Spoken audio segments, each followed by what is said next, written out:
In South Carolina in the early 1950s, the children who went to the Scotts Branch School had no way of knowing that their school and their story would one day have a place in the history books of their country.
How are you all this morning? I think what we'll do this morning is practice on handwriting. Has everybody got a pencil and paper? I need a pencil. You need a pencil. All right. Here, you get a pencil. All right, you can start now. That's good.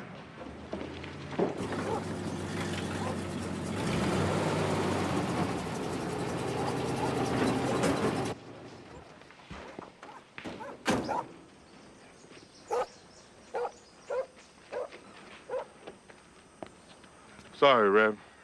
Found the boy asleep. Figured I ought to bring him over here. Harry Jr., you better hustle in there and get to work. Go on.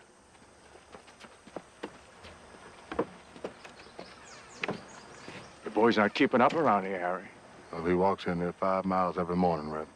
And home every night. Every time he looks at those books of his, he falls sound asleep. Well, Mr. Carrigan finds I've been chauffeuring Harry around on his time and in his truck. I'll lose me a pretty sweet job. Look up. Okay. And what's 3 times 8? Where does the 4 go? That's right. Yeah, you get to that's right. That's right. The next one. 6 times 8.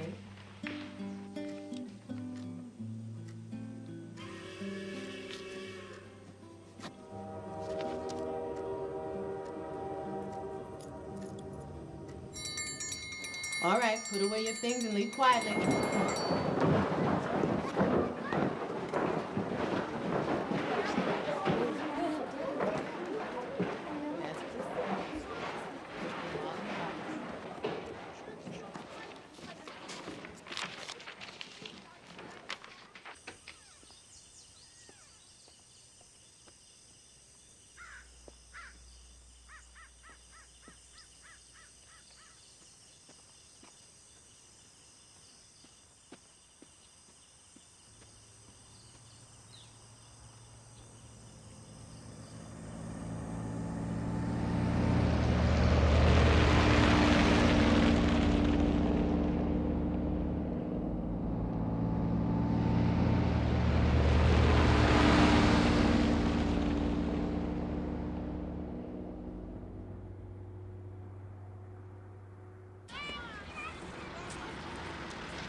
I'm Reverend Delane.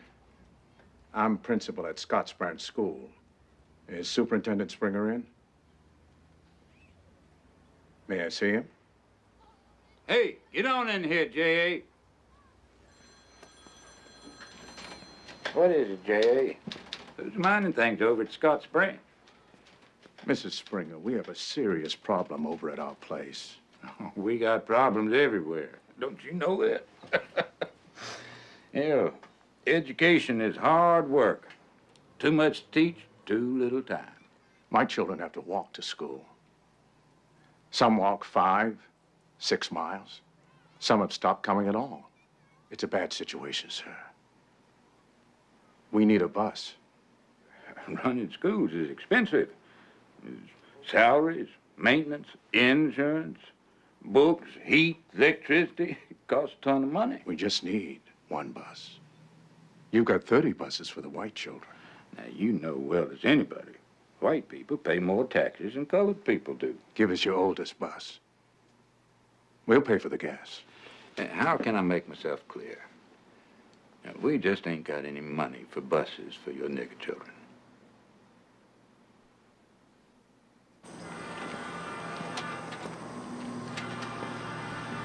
We need to talk, Harry. This is Harold Bulwer. Mr. Bulwer is an attorney. Come on in. What we have here, Mr. Briggs, petition to the Clarendon County Board of Education. It says that you, being a father of Harry Briggs Jr., age 12, want school bus transportation to be furnished, maintained, and operated out of the public school district number 26 of Clarendon County for the said use of said child and other Negro school children similarly situated. If they use tax money to give bus service to the white children, they have to give it to us, too. The 14th Amendment to the Constitution states that each citizen is guaranteed equal protection under the law. Will this go to court? It could. Harry. Well, I don't guess I spent 3 years in the United States Navy to keep the world safe for Jim Crow.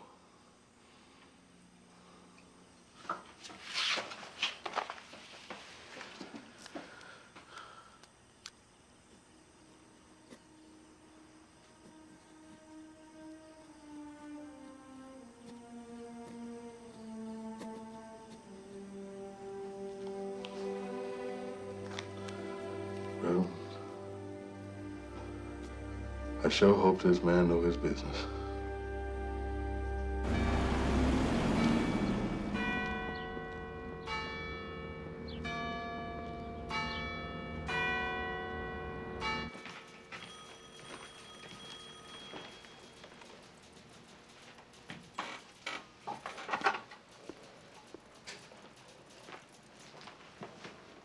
What do you boys want?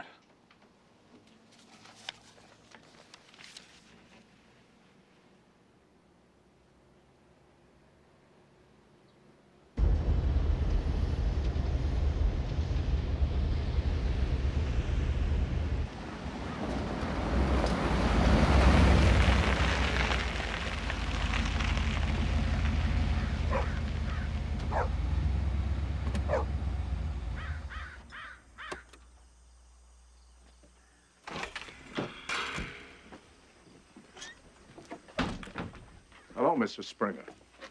Won't you come in? I'll just stop in for a minute. What is this business, J.A.?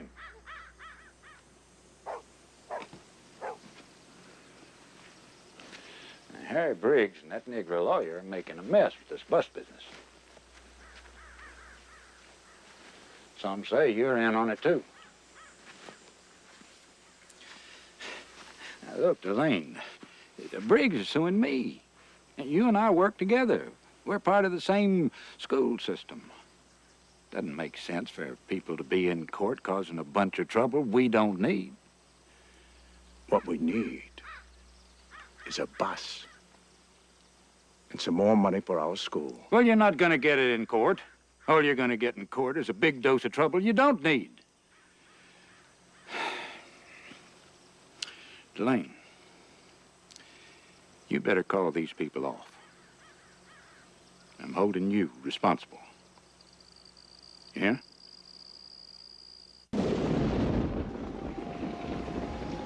I told you, Josiah C. Tully, the smartest sumbitch in the southeastern United States. Maybe the whole damn country. Modesty does not allow, Randy.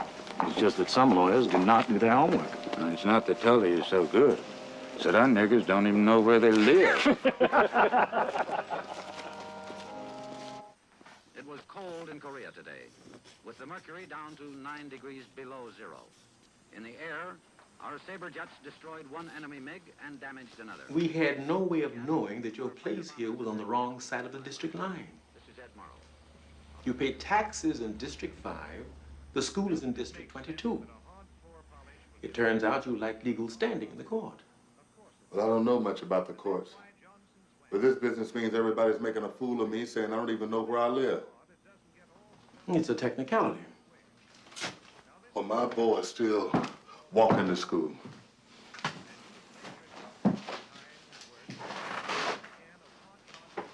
Mr. Briggs, I do some work with the Legal Defense Fund of the National Association for the Advancement of Colored People.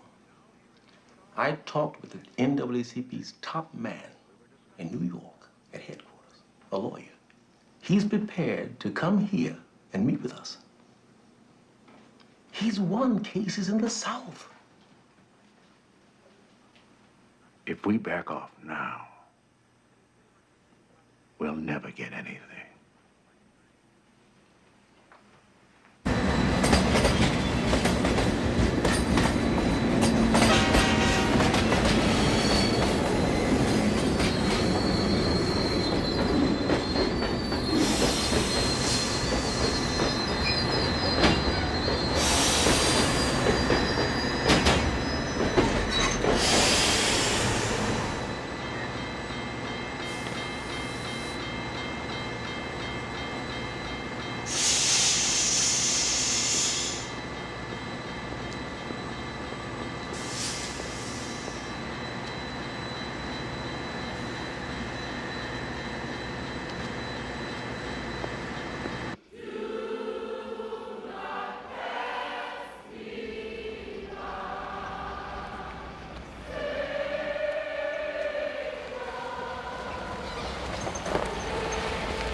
Good hymn singing.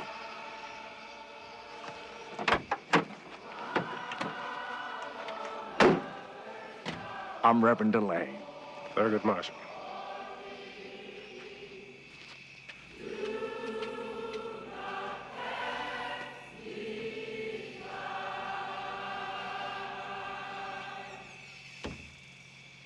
What happened to Harry Briggs happens everywhere we go. Putting one man out front is risky. They'll find a way to disqualify him or to scare him off. If there are 20 people here in Somerton who are willing to sign a complaint against the school board, we will bring a case here. What sort of case?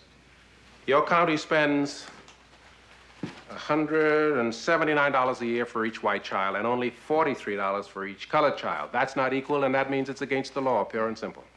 But, Mr. Marshall, when I was a boy, there was no school here at all. I just don't think it's a smart thing to put a sword to the white man's throat.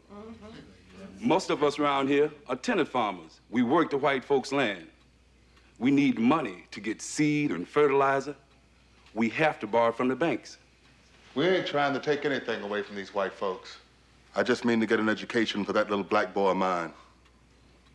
He's just as good as any other South Carolina boy. I'll bet he's better than a lot of them.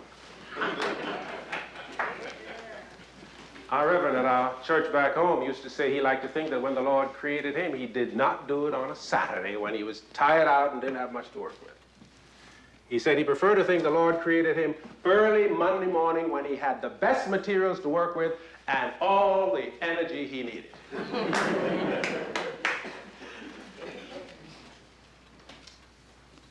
What our Reverend was saying is that we are equal to anyone on the face of the earth. And the Constitution of the United States says the same thing. 14th Amendment, no state shall deny any person the equal protection of the law. They added that amendment to give our folks a fair chance. Mr. Marshall, the law doesn't mean much down here. We just finished a case where they wouldn't admit a colored man into the law school at the University of Texas. The Supreme Court in Washington said they had to let him in because there was no equal facility in Texas. And we all know what these doghouse schools mean to the future of our children. That's why the NAACP has started test cases in the courts in Kansas and Virginia. And we're willing to bring a case here in South Carolina, but we can't do it without you. If 20 tax-paying people sign up, we will come down here.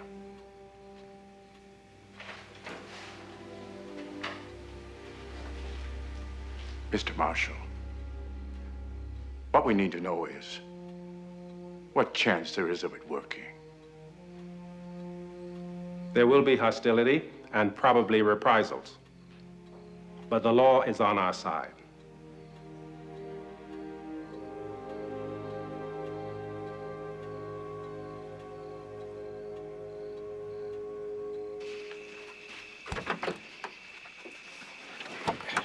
Sorry, Thurgood. I thought they'd be all for it. Look, in 2 hours, I'm back on the train. Saturday night, I'm sleeping in my own bed, safe and sound, in New York City. I'm asking these people to risk their jobs and their safety. That's asking a lot.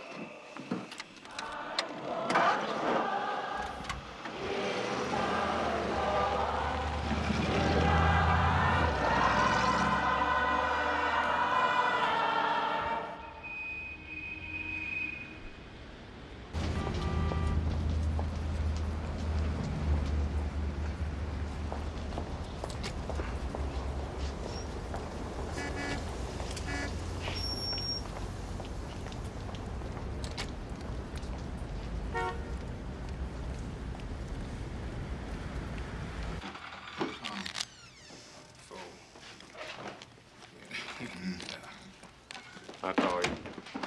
So, this is what you people do when I'm out of town. This is what we do when you're in town.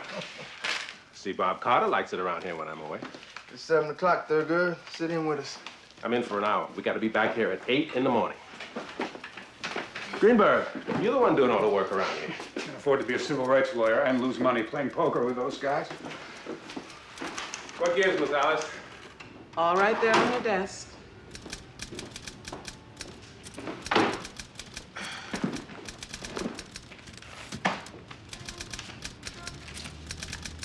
That fold. Call. Call. Aces. I see it. 3. That's the rent money, man. Yeah. Tell you, boys, it's real nice being back in New York City. Real nice. Thurgood, South Carolina for you. Yeah, 1 second. Sure. Feel them out.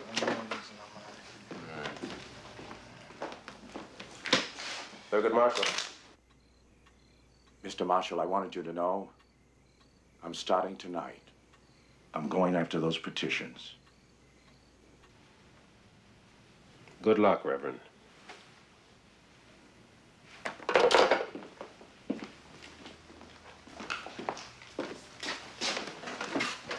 Bob, we got to start digging out everything there is on South Carolina schools.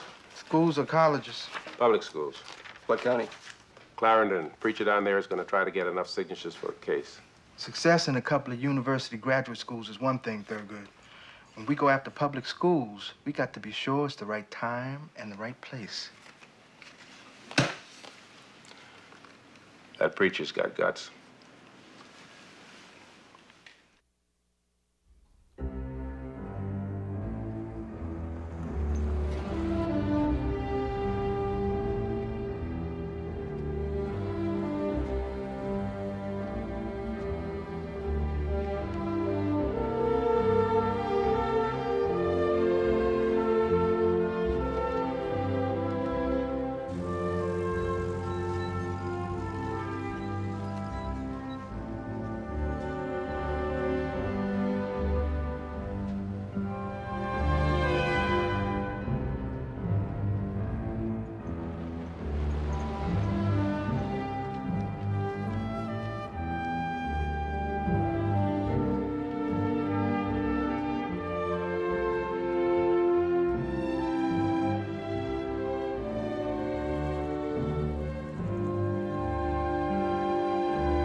J.C., can't something be done to settle these people down?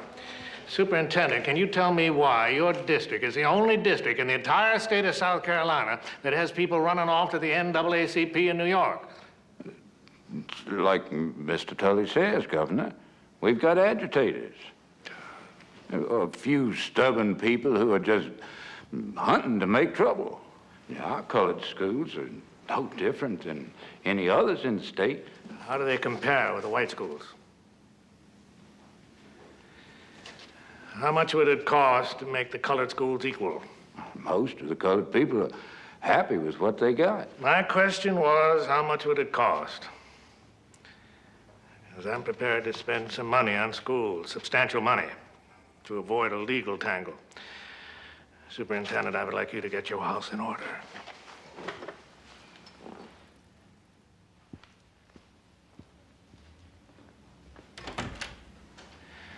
J.C., I am determined to show that segregation and discrimination are not the same thing.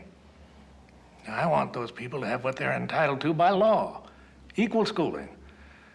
I do not want the federal courts poking around South Carolina's classrooms. The courts don't want to fool with public schools. No one wants that. Not even your friend, Judge Waring? He's like a loose cannon on this kind of thing. The loneliest man in town. Cut his ties with his first wife, took up with that Yankee girl out of New York. He needs friends. I don't trust him.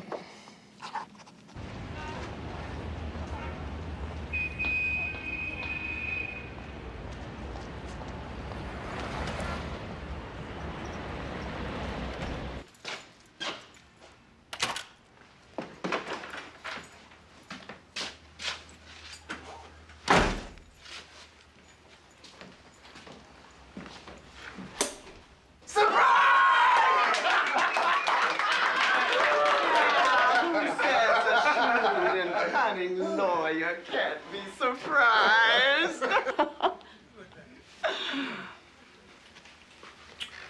Happy birthday, baby. Now, before Thurgood starts snooping around, I want Bob Carter to say his piece. Don't get Bob Carter started. We'll be here all night. Now, Buster gets all the credit for the idea, but it was your affectionate and overworked colleagues that all chipped in. Now, come on in here, Thurgood. Come on, Thurgood.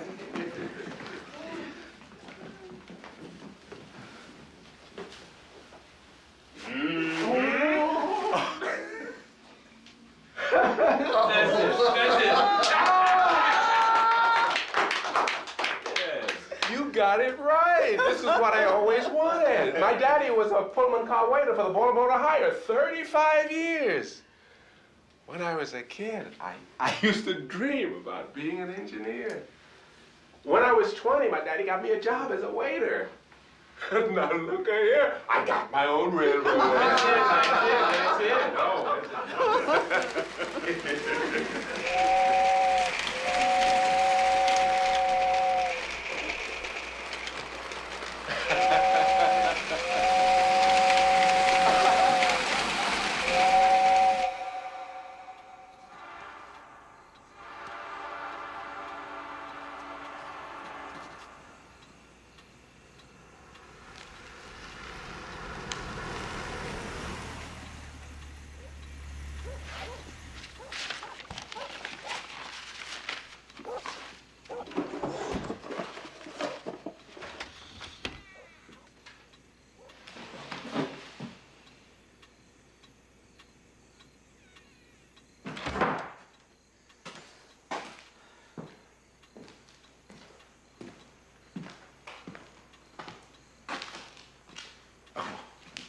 I'm by myself.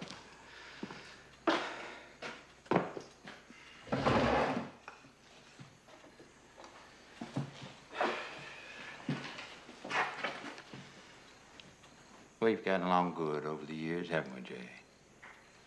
I'm sorry to see this trouble all of a sudden. It's not doing anybody any good. People have been living and going to school in peace around here for a long time now. The way I see it is, you and me, we got to make sure that continues. Don't you agree, J.A.? I'm a preacher, Mr. Springer. I believe in peace. Yeah, I knew we could work things out. I may be able to get my hands on a bus for Scotts Branch. Keep your kids from getting to school all tired out. This has gotten bigger than school buses. I had a talk with the governor. We're going to do a lot around here to make things better. As soon as you call off these legal shenanigans, I'm going to recommend to the school board that you get a raise.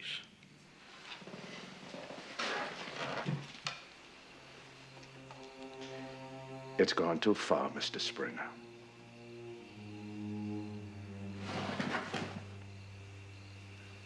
We're not turning back.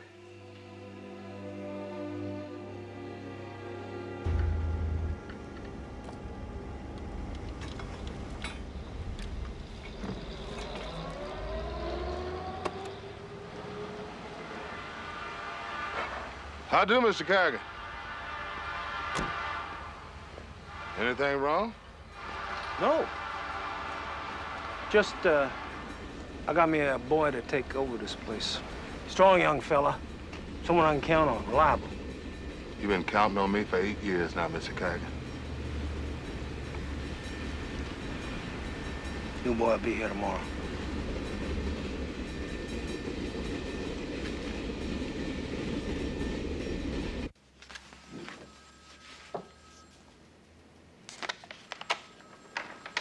"66 signatures. This will make a strong case." To ask for equal school facilities or to end segregation? I thought we decided that. The NAACP policy says we're going to fight segregation head on. It doesn't say when, and it sure doesn't say South Carolina. Separate but equal is the law of the land. When we demand equal, we're asking for what the law gives us. If we demand an end to segregation, we are challenging the laws of the United States. You want to go one by one to every school district in the South?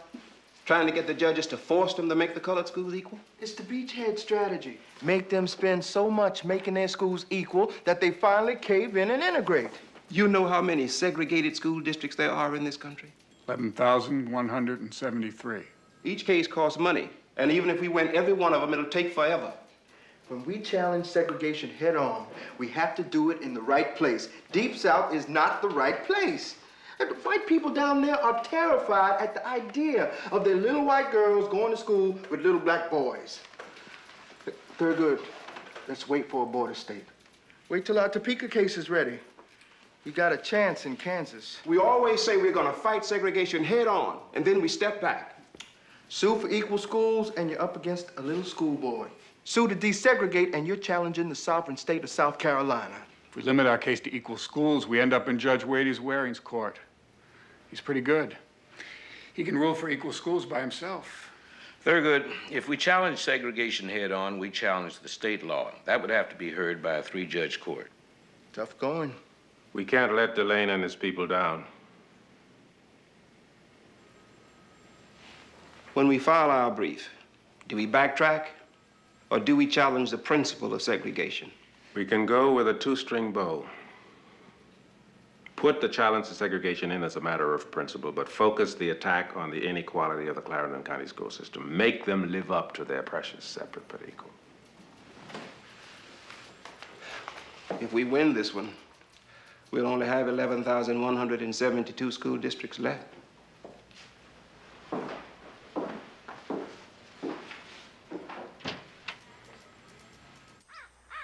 This is a special time of the year. And I have a surprise for you. Guess who's coming to town? Santa Claus. Here he comes.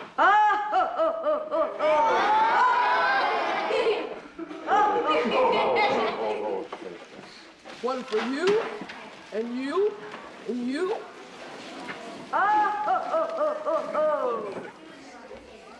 Here you go, Santa. Thank you. Here, Bob. You pass those out over there, okay?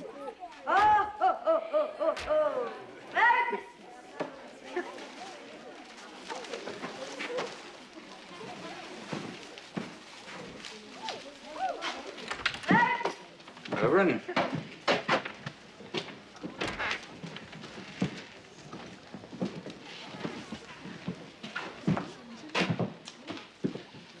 J.A., I'll get right to it. James Martin here is the new principal. Where? Right here, Scotts Branch. And the school board felt it was time for a change. This will be your office, Martin. Reverend Delane will have it cleaned out for you tomorrow morning.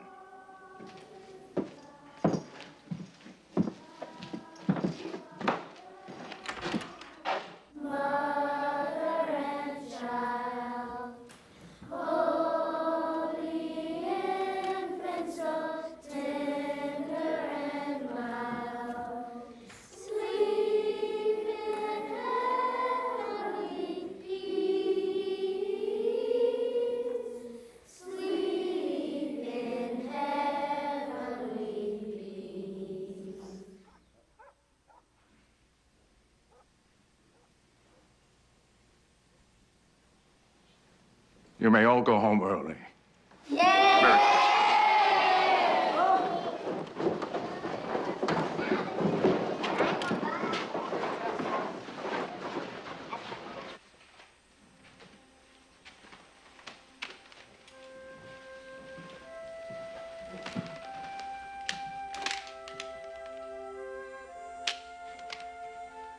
Hey, Reverend Delane, I made something for you.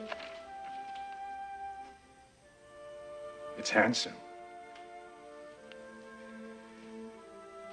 You hurry on now. You have a long way to go.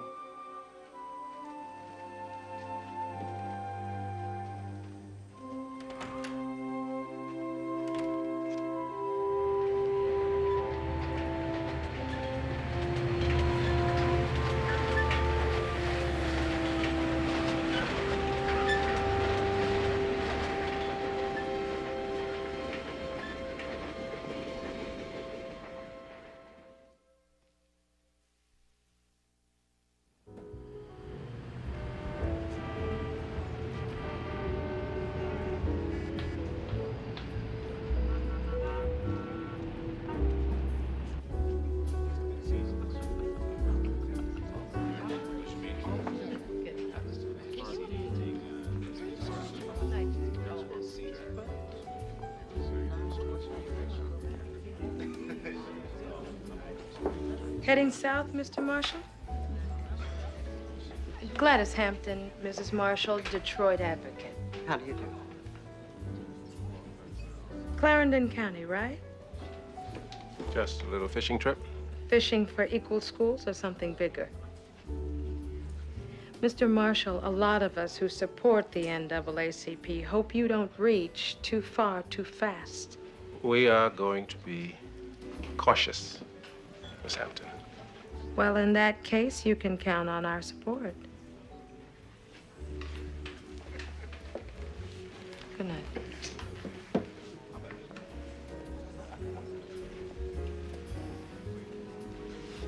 Tiptoeing. I'm not tiptoeing. The hell you're not. Go fast, go slow. A lot of people are ready to cut me off at the knees if I don't do it their way. It's okay if I get dragged into the big war. I just can't be the cause of it. Sometimes I wonder whether God meant you to be a lawyer or a politician. Maybe he doesn't think there's that much of a difference.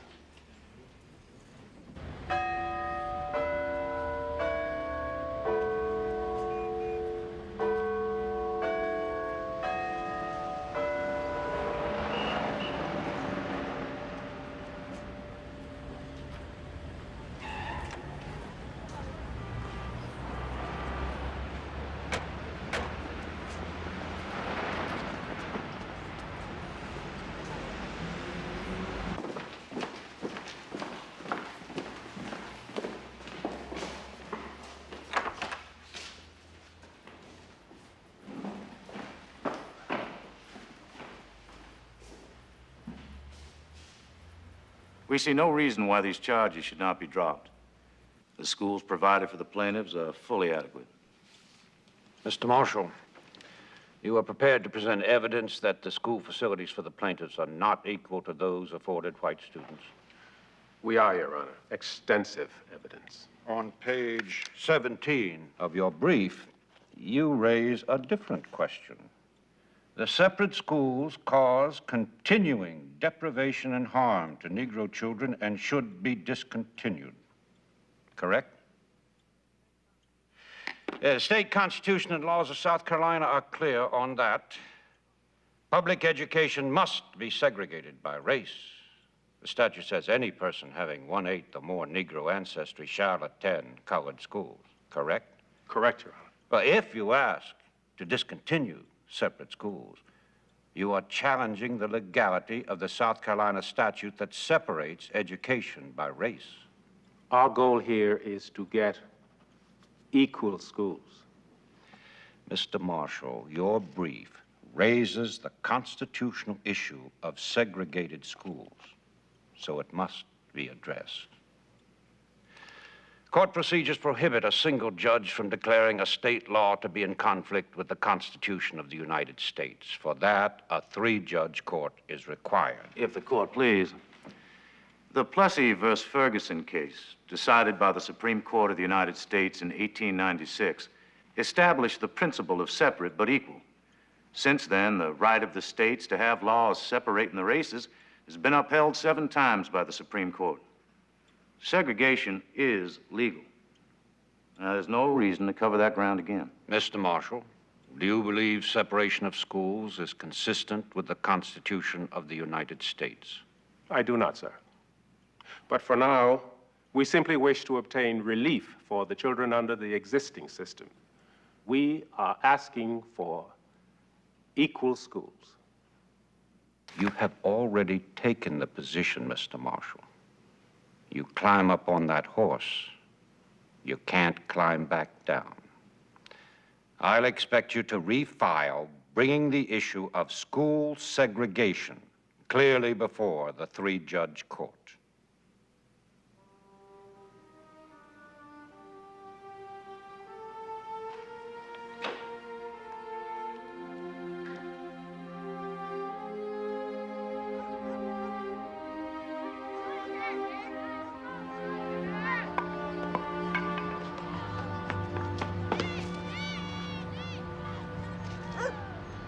Warren shooted boxes in, didn't he? We put it in the brief, and he decided to hold our feet to the fire. Sometimes history takes matters into its own hands.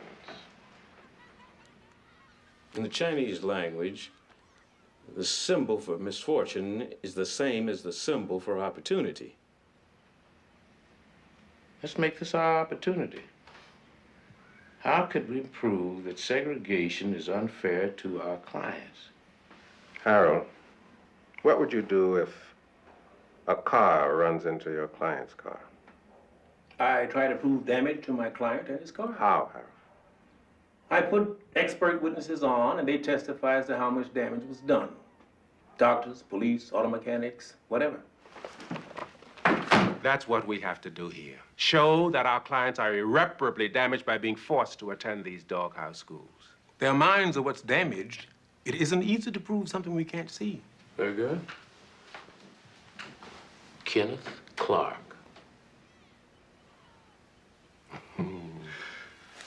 Go to it.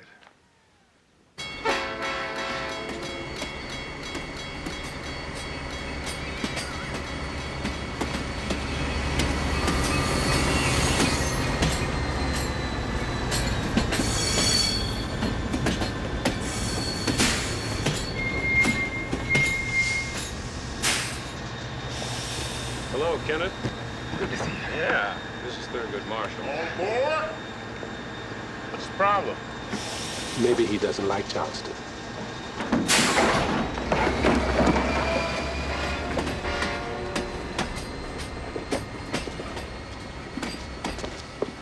Let's pack it up, Dr. Clark, and get out of here.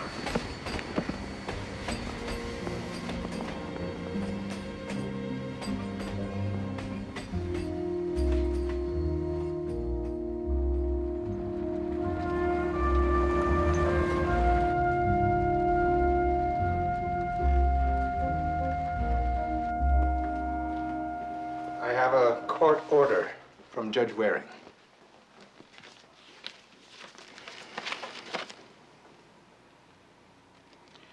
All right, Professor Clark, you can go ahead with your experiments. The court order or no court order, you get your business finished in 2 days and get on out of Clarendon County. Yeah?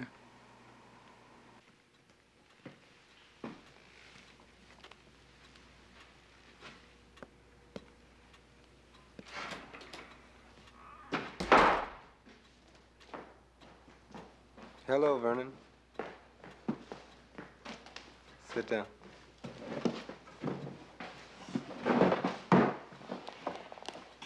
Show me a white doll. This one. Now show me a colored doll. That one. Show me the doll that you like best.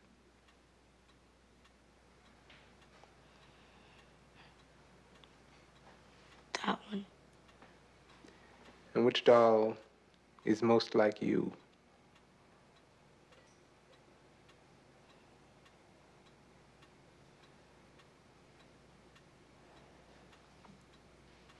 That one.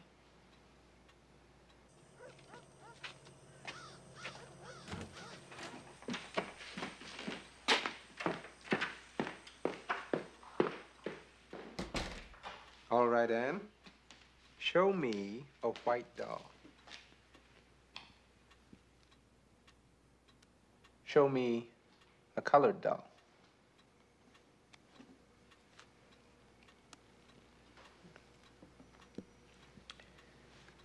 Show me the doll that has a nice color.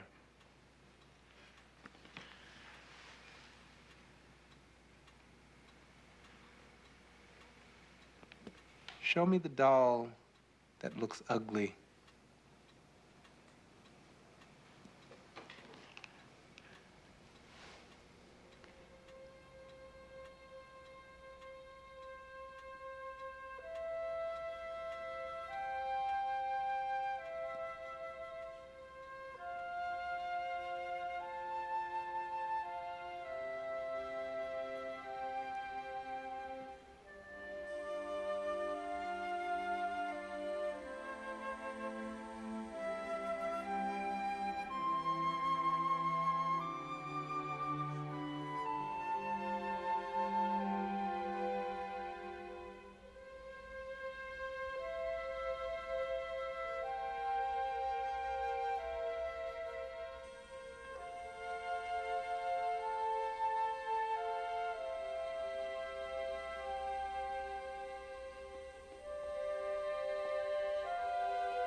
Show me a white doll. Show me a Negro doll.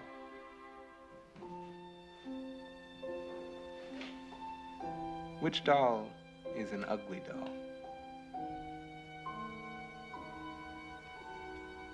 That one.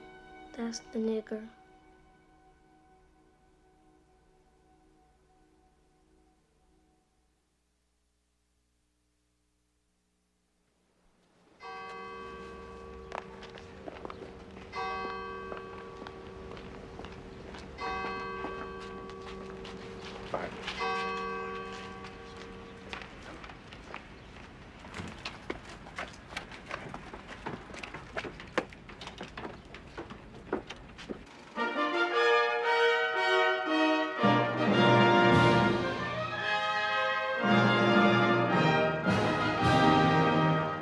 Across the USA, there was a rush at recruiting offices as American youth responded to President Truman's call for volunteers. The total number of GIs in Korea will soon number 250,000.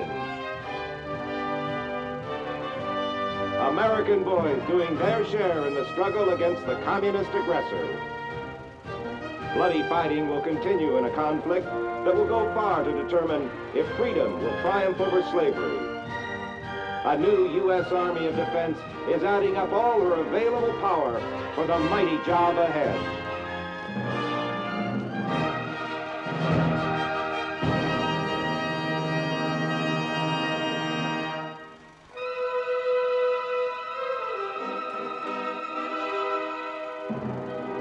Unmasked and unconcerned over criticism of recent terrorism, South Carolina Klansmen stage a rally in Harley County, Tobacco Land. Weapons are conspicuously displayed as the defiant Ku Klux Klan meets in the wake of reported shootings and whippings by their night riders. Grand Dragon Thomas Harding claims there are now 4 million Klan members pledged to uphold white supremacy. Across the state, at the Charleston Courthouse, lawyers for the National Association for the Advancement of Colored People have attacked the South Carolina law that segregates school children by race. A 3-judge federal court will hear the complaint filed by parents of the colored children at the Scotts Branch School.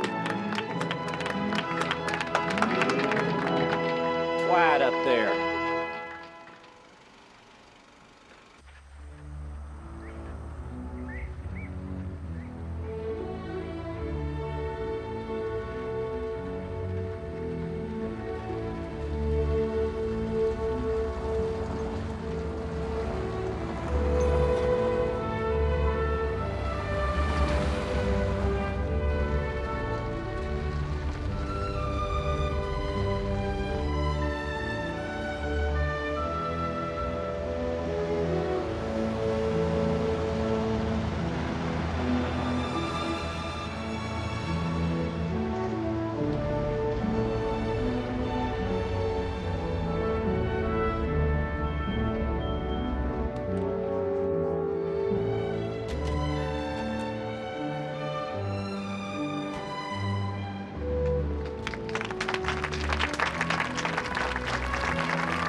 The United States District Court for the Eastern District of South Carolina is now in session. Judge John J. Parker presiding, with Judge Wade Swearing and Judge George Bell Timmerman.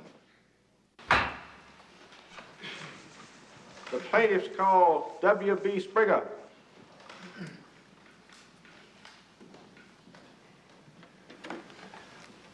You, Mr. Springer, are Clarendon's superintendent of schools. I am. It is true, is it not, that Negroes in Clarendon County attend one group of schools and people who are not Negroes attend other schools? That is true. Why is that true? I couldn't answer that exactly. You'd have to ask the children why none of them ever asked me to go to one school or another. Isn't it a fact that you do it because of the state law? It's the law, separate but equal. And you enforce the segregation law? I do. I know nothing but the law. Isn't it true that you spend 3 times as much on each white child's education as each Negro child? Yeah, we have 60-odd Negro schools and about a dozen white schools. And the rural white schools we spend less than in the city white schools. Is it not true that you spend $179 on each white student and $43 on each Negro child? If it pleases the court, I wish to make a statement. What is it, Mr. Tully? The defendants, the school board of Clarendon County, wish to concede that inequalities exist in the schools of this district. We have found this out from investigating authorities. Mr. Tully, you can do that when you make your opening statement. Your Honor, I thought if we were to concede this point, it would eliminate the need for lengthy testimony to prove inequality. When we discovered the inequality in Somerton's colored schools, Governor Burns proposed legislation for a state sales tax that would generate $75 million for school construction. Now, I have here architect's drawings of proposed additions and improvements to the Scotts Branch School. Now, we urge the court to allow the state reasonable time to... Your Honor, what we see here is an attempt by the defense to prevent us from developing our case. For us to prove that South Carolina's segregation statutes are unconstitutional, we must be permitted to present evidence showing that our clients are damaged as a result of these laws. We have gone to great expense to bring expert witnesses here. The state seems to be dealing with the problem. There's no need for us to be tied up here listening to experts. Isn't there a larger question before us? Is the state segregation law constitutional?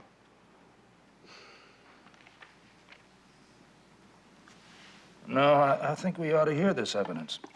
Mr. Marshall, you may continue with your witnesses.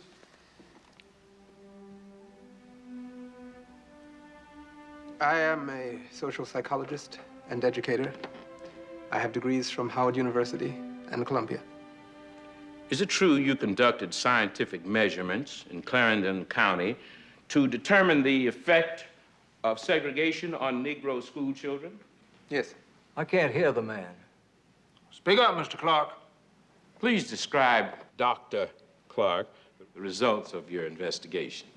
When Negro children were asked to choose between the white dolls and the brown dolls, and to say which doll was the nice doll, 65% said the white doll was the nice doll. Every one of our tests shows an unmistakable preference for the white doll and a rejection of the brown doll. These children in Clarendon County, like other human beings who have been subjected to an obviously inferior status, have been irreparably harmed. The result is a confusion in the child's concept of his own self-esteem. This leads to a desire to resolve this basic conflict by withdrawing. Do you believe this policy of segregation has any effect on the white children? Yes. It causes moral confusion. The child who is part of the segregating group sees the same people who teach him democracy, brotherhood, love of his fellow man, also teach him to segregate and discriminate. Your witness, Mr. Tully.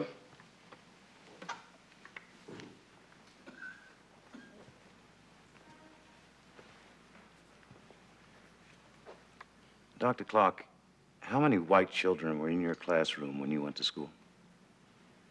None. Has anyone ever described you as inferior?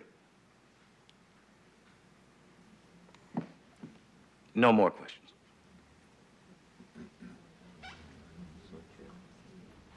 Legal segregation of education is the single strongest factor in causing harmful effects on the physical, emotional, and the financial status of the Negro child. How does this happen, Dr. Critch? The state harms an individual when it sets him apart because of the color of his skin. Legal segregation causes the Negro to feel that he is different and inferior to the white man. Your testimony is that it can cause a false feeling of inferiority. The sad thing is that the white man has reason for his prejudice. Our studies have shown that the Negro is inferior to the white man.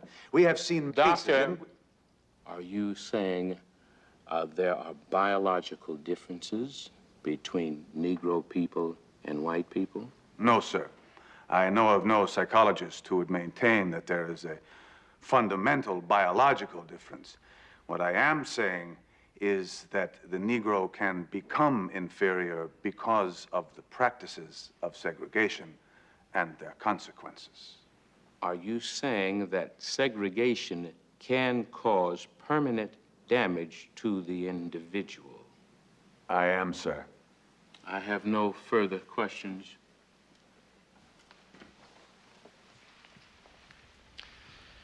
Professor Critch, you a native of the state of South Carolina? No, sir. You ever lived in one of the states that has legal segregation? No, sir. Has your legal name always been Critch? No, sir. And what was your name originally, sir? Krzyzewski. Were you born in the United States of America? No, sir. Where, in fact, were you born? I was born in Poland. No further questions.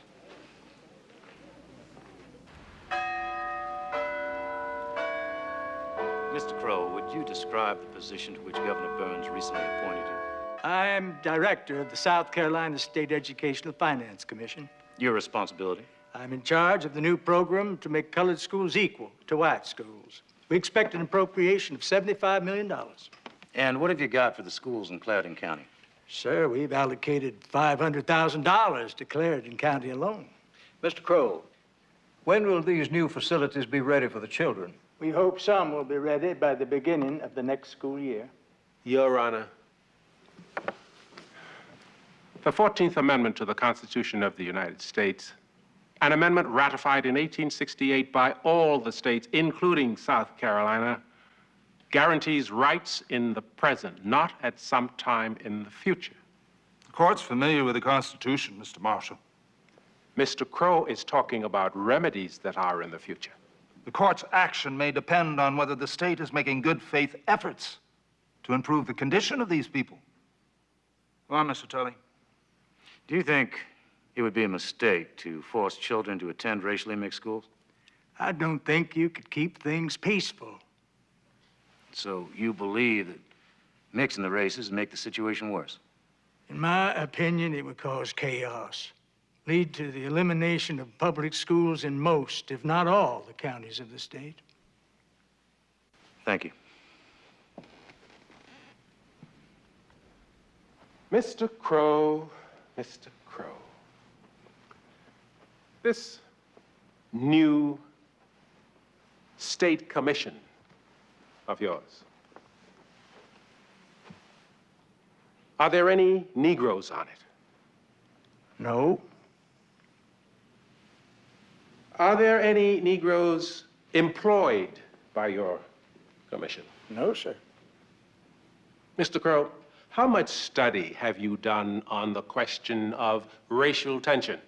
I have observed conditions and people in South Carolina all my life, but I haven't studied racial tensions as such. Then how do you draw your conclusions as to what would happen if the schools are mixed? Because I know what people say. You are speaking of white people. Mainly. You say the public schools will be eliminated if integration were ordered. They would be abandoned. You believe that white people would abandon their schools if forced to integrate? Yes. You think white people would deprive their own children of an education? I didn't say they'd do that. You said they would abandon the schools. Maybe I misunderstood you. I don't think the legislature would continue to appropriate money for public schools if segregation is eliminated. Do you think you are qualified to testify as to what the legislature of South Carolina will do in the future? I know what people say.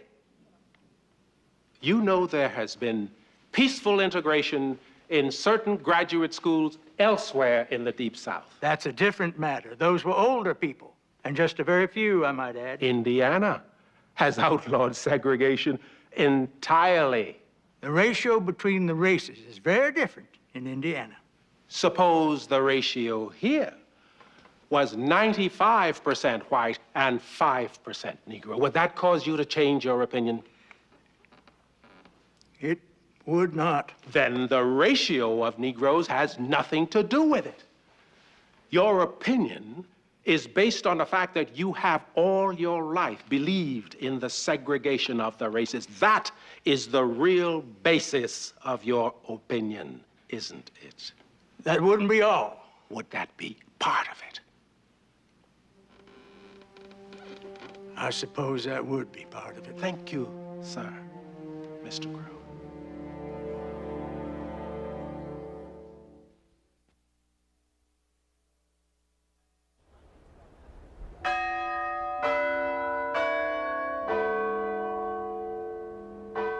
Mr. Tully, you may make your final argument. Your honors will remember that the very same Congress that passed the 14th Amendment in 1868 also passed the law that set up segregated schools in Washington, D.C. Now, since then, 17 state legislatures have passed laws requiring segregation in public schools. Now, this practice of separate but equal has been repeatedly upheld by the Supreme Court of the United States, most notably in a unanimous decision in 1927 by a court which included former President William Howard Taft as Chief Justice, and such distinguished associates as Louis Brandeis and Oliver Wendell Holmes. It cannot be persuasively argued that these great American jurists, the Congress of the United States, and the 17 state legislatures were acting in ignorance of the Constitution or knowingly defying its meaning over so long a period. Segregation is legal in education, so long as it's equal. Mr. Tully, you have come here and admitted the facilities are not equal. The law does call for equality, does it not? Isn't the surest way to achieve equality to admit the colored children to the superior white schools? No, sir. The problems of race, if Your Honor pleases, will not be solved by force, but rather by the slow process of community experience and mutual goodwill. And any ruling by this court must take into account the fact that school facilities cannot be built overnight. All we're asking is time.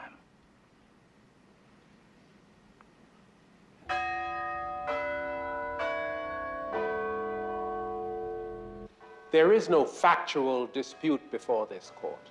Negro schools are conceded to be unequal. What is at issue is the law. Yes.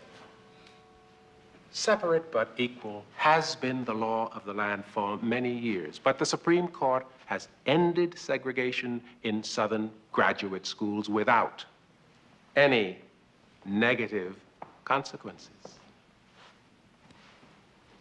This is progressive development of the law.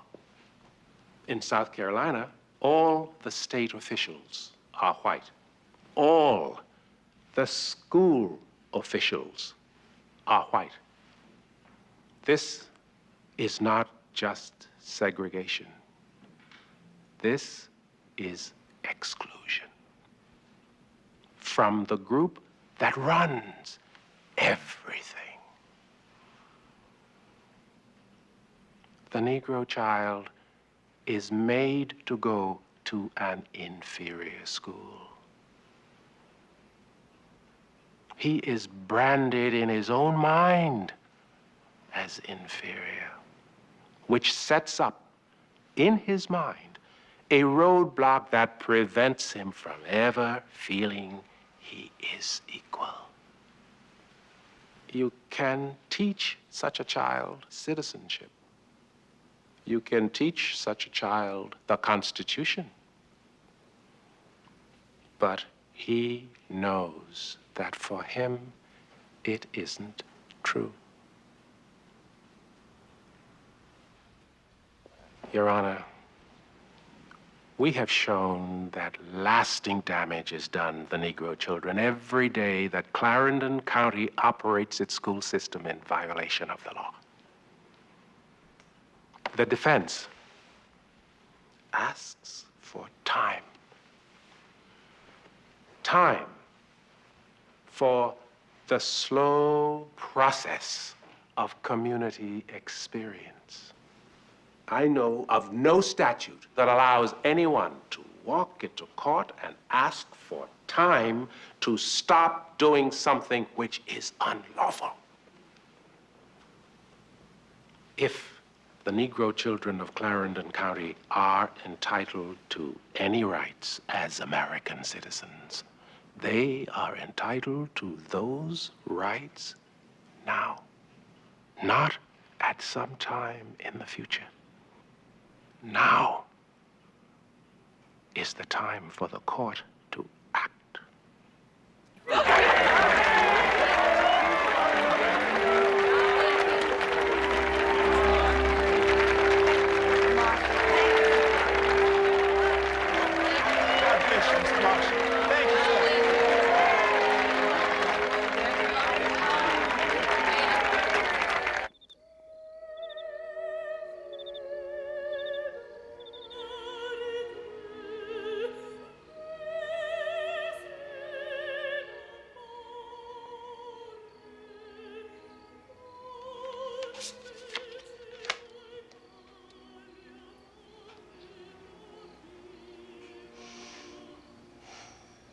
Have you decided?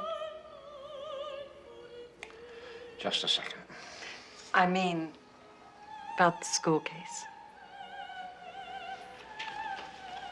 I've decided one thing. Everybody around here does a lot of talking about the Negro problem. But what we have is a white problem. How will the court rule? Judge Parker's the one you're going to have to keep your eye on. He's a little Cajun.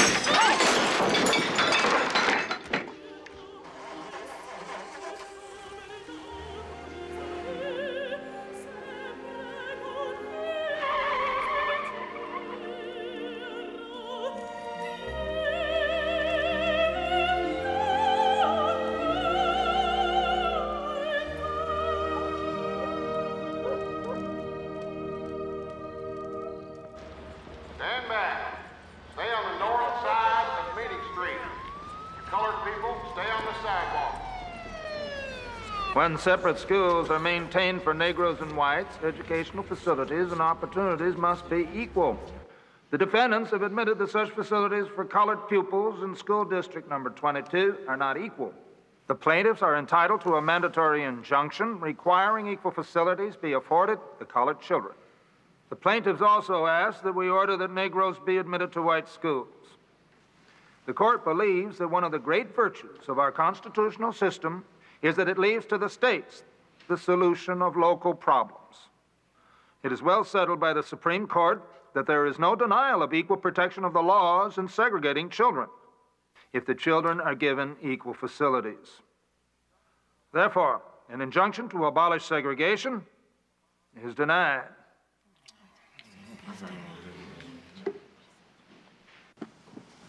Judge Waring? I had hoped that this court would take the view that there must be no suppression of the rights of any of our citizens because of their skins.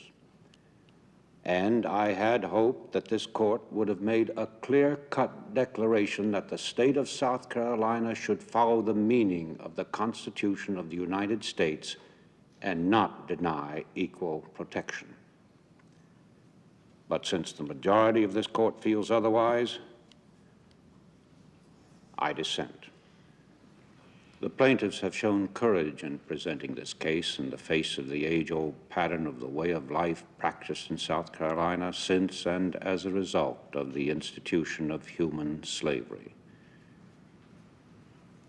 It has been shown here that the humiliation to young children of being set aside as unfit to associate with others of different color has had an evil and warping effect which will remain with them forever. Despite the ruling of the majority of this court, segregation can never produce equality. It is an evil that must be eradicated.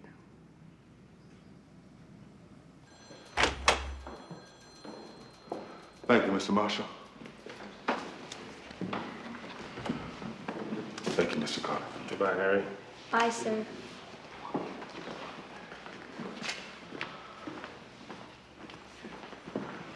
I want to say goodbye to you. I want to say goodbye to you. And I want to say if you ever show your black ass in Clarendon County again, you're a dead man.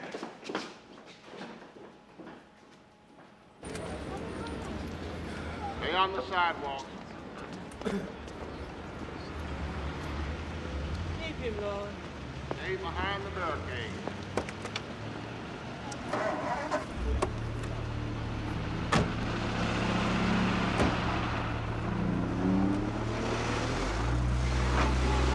You know, J.A., sometimes I get very weary trying to save the white man's soul. Thurgood, that court just told the people of the United States of America that segregation is legal. We got a whole damn mountain to climb.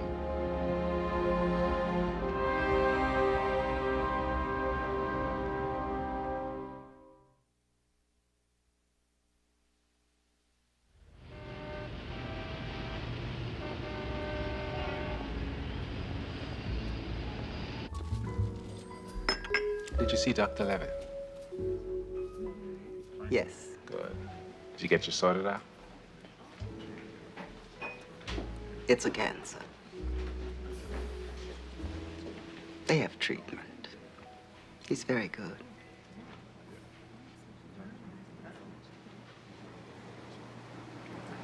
I'll stay home with you. Home with you is where I belong. No. Carter, Greenberg, and Hill, they can carry on. Very good. I've thought about this. Since our first days at Howard Law School, they wouldn't even let you apply to the University of Maryland. One thing has been at the center of our lives. I want you to carry on with your work. Our work. I do not want to discuss it.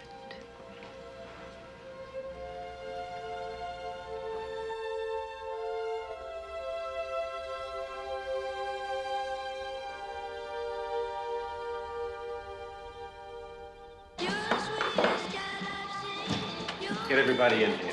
The damn winos broke in again and stole all our typewriters. And we didn't get any paychecks again. I wish they would steal the radio. Gladys Hampton, the Detroit Advocate. She wants to know what you're going to say to the Negro educators tomorrow night. You see her editorial? No. This defeat should give pause to the NAACP strategists, for it only strengthens the Plessy versus Ferguson doctrine of separate but equal. The welfare of the Negro people should not be the exclusive province of a handful of lawyers. Greenberg! You talk to this newspaper woman. Captain, I got a woman on the phone in Norfolk. Police have had her boy locked up for 6 months for stealing a bag of peanuts. Get everybody in the back room. Bob, where are we on the school case in Topeka? We take the Brown case to court next week. Peanut, we getting anywhere in Virginia? If driving 300 miles every week on bumpy roads is getting somewhere. I was in Prince Edward yesterday. Those kids are as brave as I've seen. But you know how tough Virginia's going to be, Thurgood. What about Delaware, Jack? Got superior expert witnesses. Judge Sykes is tough, but he's fair. And Washington, D.C.? Jim Nabrett is going his own way. He's challenging segregation head on. No reference at all to making separate schools equal. Bob, I want you to prepare an appeal on the Clarendon case. I want it ready just in case we decide to go to the Supreme Court. In case? Thurgood, we have got to go. Look, we all know what's right and what's just. I'm worried about the timing. Chief Justice Vincent and the current lineup of justices on the court leave a lot of questions. And may I tell you guys something else? We are way out in front of our constituency. We have got to decide something.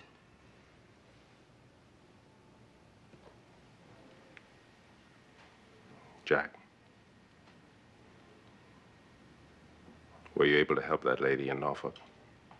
Turns out that bag of peanuts the boy took was one of those 100-pound burlap bags. He also stole the truck the bag was in.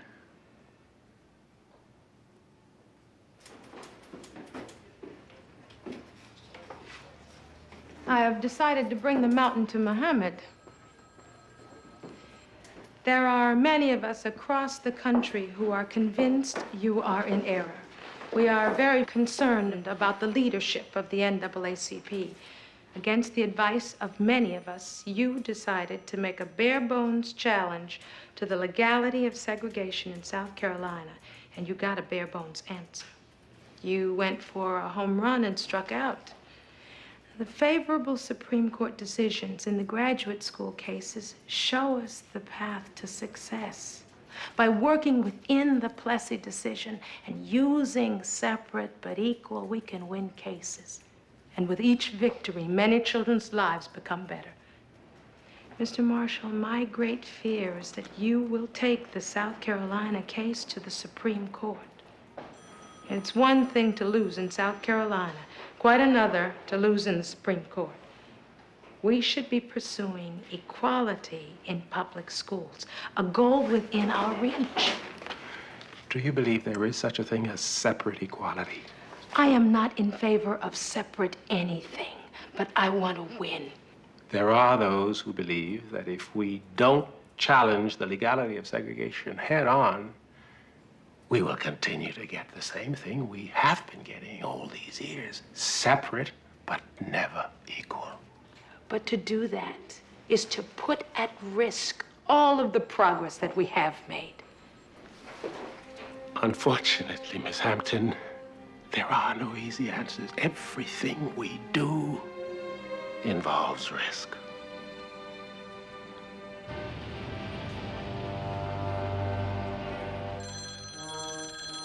Mr. Davis' office, good morning. Yes? I see. I will inquire as to Mr. Davis' availability. Just a moment.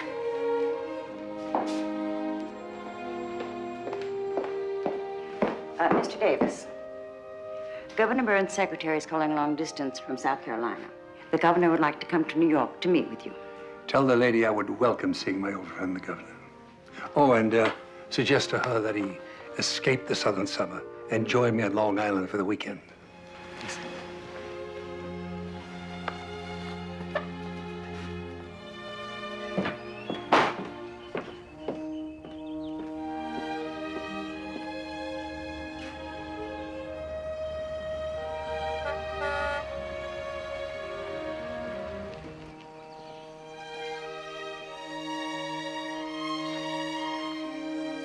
Hi there!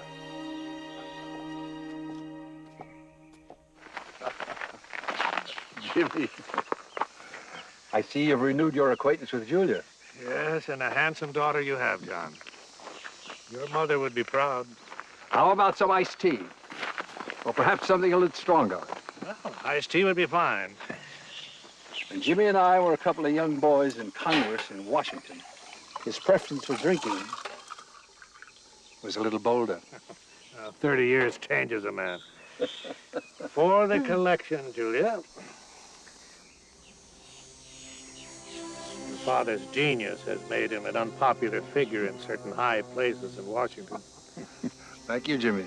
Always pleased to be perceived as a genius. Mr. Chalmers Roberts says, seldom has a courtroom sat in such silent admiration for a lawyer at the bar. The law. The law was on our side. You were masterful. You pinned the government's ears back. I'm still just a country lawyer at heart, a skilled technician. Lawyers don't do very much anyway. They don't build, they don't erect, they don't paint anything. All they do is lubricate the wheels of society.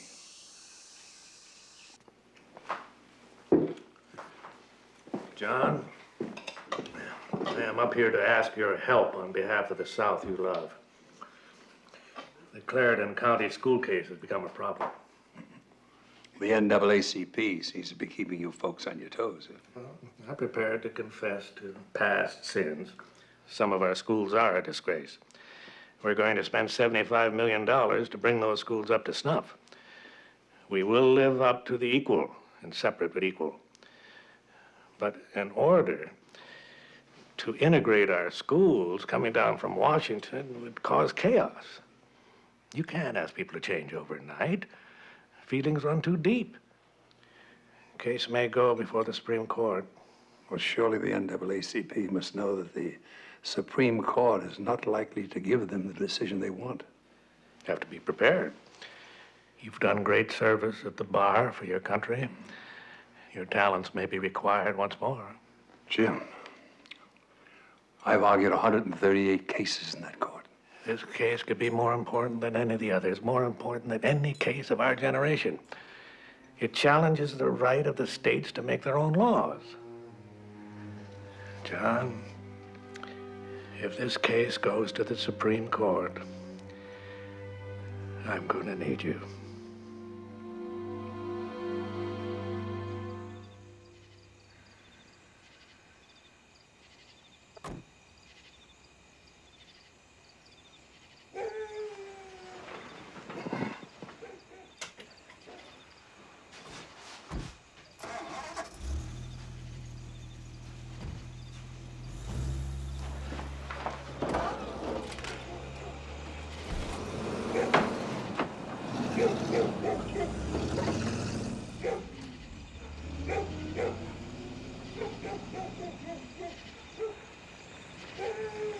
Oh, my God.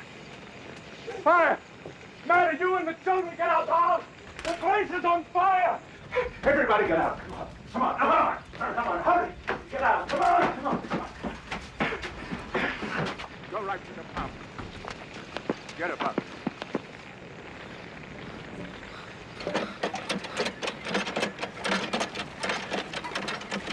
Hurry, Joseph. Go on. Go on. Come on, son. That's right. Go ahead. Go ahead. That's right. Run, boy, run.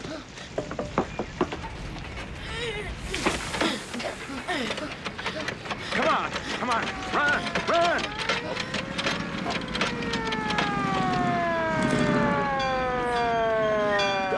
Hose down the roof. Come on, we'll help them with the hoses. Real sorry, Reverend, but the district line is here. We don't have authority to cross over. You'll have to get the Scotch branch unit to come help. I don't care about the Scotch branch line. My house is burning down. You've got to stop it. Let's go, boy.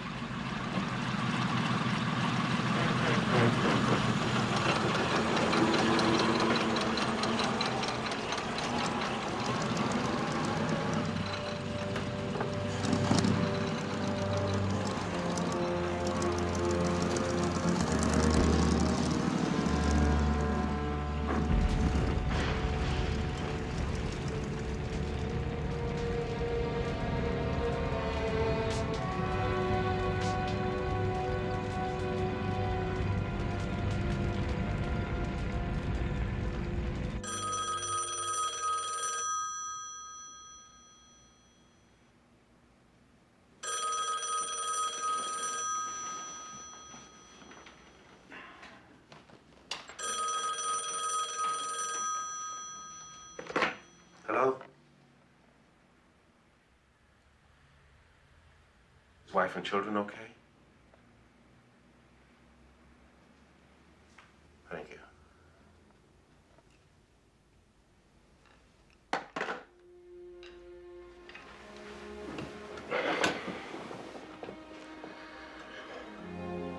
Bastards.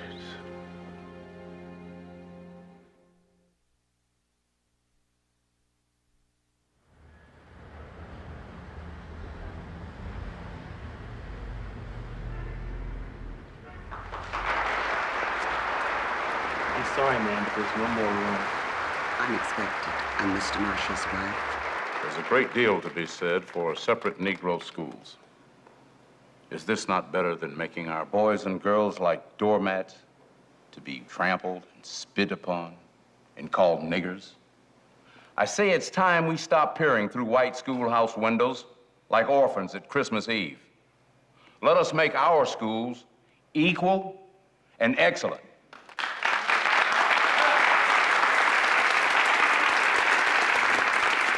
The courts can be counted on to give us equal schools, but they cannot be counted on for desegregation. You don't know that. The only way to find out is to ask the Supreme Court. Now, what troubles me is, what will they do when we ask them to either repudiate or reaffirm the Plessy decision and separate but equal? That's what many of us have been saying all along. The NAACP should not be reaching for glory. If Mr. Marshall takes us to the Supreme Court at the wrong time, he is taking us over a cliff, provoking a negative ruling that could last another generation. Wait a minute. Let me ask a question. Law students, how many of you went to segregated schools? Segregated colleges? Segregated law schools? Here we are, citizens of the United States of America. How can we continue to tolerate a segregated society? We must attack segregation head on.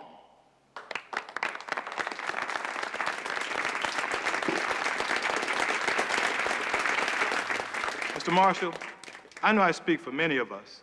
Let's not risk the setback that a negative Supreme Court ruling would represent. Let's push hard in the lower courts. We can win victories and gain more credibility for our cause. And we won't come up empty.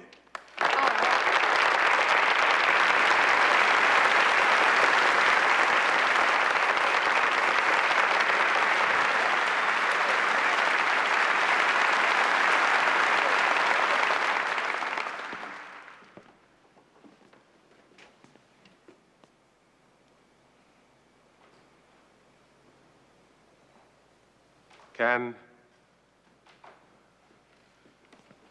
I promise you success? Is that the question? Can I promise you victory? The answer is no.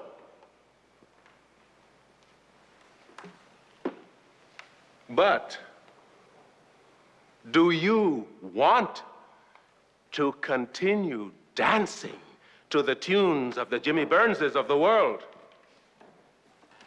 Do you wish to wait for the great leaders of the South to decide when it is time to grant democracy's rights to your children's children, or to their children's children?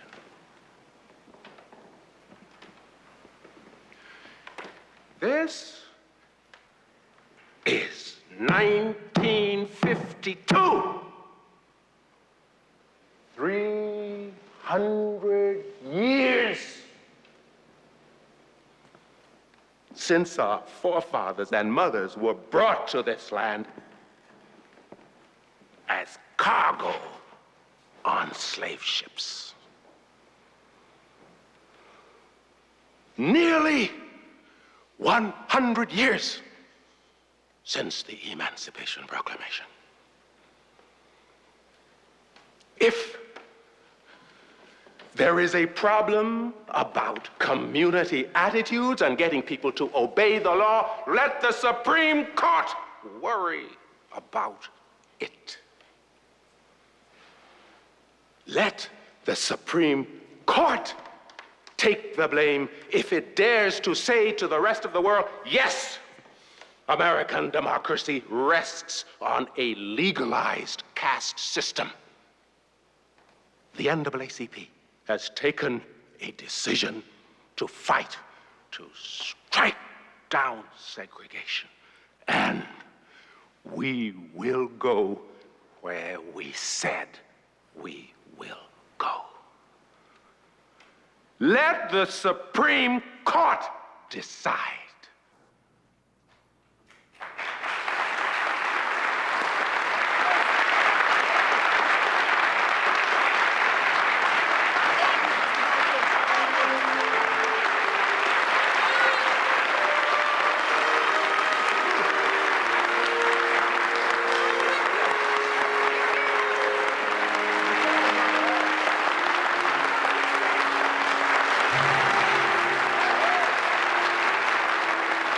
You know the difference between doctors and lawyers?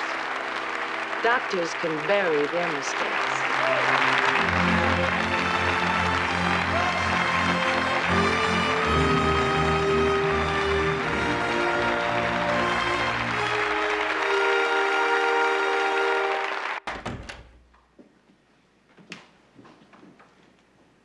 Good morning, Father. Dearest Julia. You're busy. Oh, never too busy, people. Now tell me, to what do I owe this happy surprise? I've been thinking. Father, I don't think that you should take the segregation case. Why is that? I think that times are changing. And times will have to change in the South, too. Times are always changing, Julia. If you take the case, it will appear that you are against the Negro.